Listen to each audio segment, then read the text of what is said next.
Okay, so actor, producer, entrepreneur, singer, Oh my jabroni gosh. beater, pie Pie eater, eater. Yeah. and everything else. How are you doing, Dwayne? I'm doing good after that intro. Yeah, I feel better. Thank you. I was doing the whole thing, That was but good. I have a short time. Dwayne, I see this movie and I see a lot of characters from other ages of your time. I see Mm, Jake the Snake Roberts. I see mm, even Dusty Rhodes. I see a lot of mm. things in the character. But how does that past prepare you for this role? I love that question because I do feel that everything I've done in the past, everything, um, good or not good, has led me to this role. That's why I keep saying that, hey, this movie changed my life. This role changed my life in ways that I had not experienced, in ways that I wasn't anticipating. I just wanted to, at first, it started out with, hey, I think this could be a really cool story to tell. It will challenge me as an actor.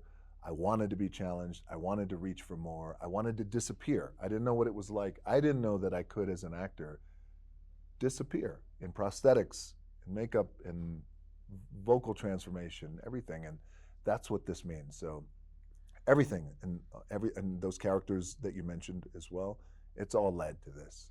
There's a turning point in everyone's career because I have heard Matthew McConaughey saying, I'm not going to do romantic movies.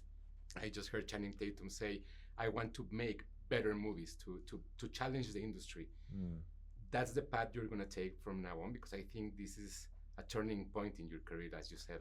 I think so too, and it's exciting for me too as well because and I'm not interested in challenging. I think the my biggest challenge is I just want to challenge myself, and I feel like I'm at this point in my career where about 2.5, 3 years ago, I felt like, wow, I'm really blessed and lucky that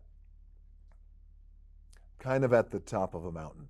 I don't know how big the mountain is, Yeah. but I'm just kind of at the top of it. And then I asked myself, and I could either stay here and just ride it out for the next, I don't know, 10, 20 years, or I could just ride off into the sunset, or I could quit, I could, whatever. I think I'm going to be okay. But then the little voice behind my rib cage said, well, actually, what about going to build new mountain? And that's what I wanted to do. Because that mountain has led you to 53 movies, Wow. $15 billion industry. You have been all your movies worldwide. How do Wow. you feel working on a movie that is like an indie movie, but challenge yourself on it? It was the greatest feeling in the world. And I've loved those other movies that I made in the past, and they're fun. Jumanji and Moana, and I'm going to make more of them. I'm going to start Jumanji in 2 months. Yeah. Um, as a matter of fact, I do rehearsal for Moana tomorrow. So it's all still there, right? But I feel like what this allowed me to do, what Smashing Machine allowed me to do, was finally for the first time just take all of this stuff that I'd gone through in my life, from just pain and all this other stuff that I've just been absorbing, and I have been adverse to using all of this as an actor.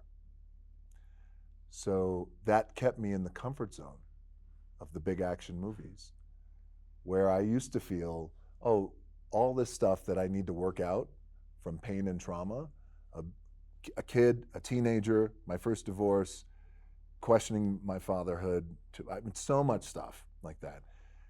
Um, the action movies of the past didn't require me to tap into that. So I kept it here. Oh, and I always used to say, all this shit that I've dealt with in the past, this pain, I'll work it out on my own. And I don't want to work it out on film. I don't want to work it out as an actor, because people who are paying movie tickets, the money ain't falling out of the sky. And I don't want to work out my trauma or demons on screen. I don't want that to be revealed. I don't want people to experience that. So, but then Emily Blunt said something to me that I'll never forget. She said, now because I used to say audience first. We put the audience first. That's my version of audience first. She said, well, I understand that, and I love everything that you've done in the past. We did it. We did Jungle Yeah. Cruise together. She goes, but there's another way to look at audience first, and that is, why don't you present your full self to the audience? Why don't you hold up a mirror to the audience? That's another version of audience first. And so when I heard that, It clicked. it clicked. Thank you very much for your time, Dwayne. Thank you, man. Great. Great questions.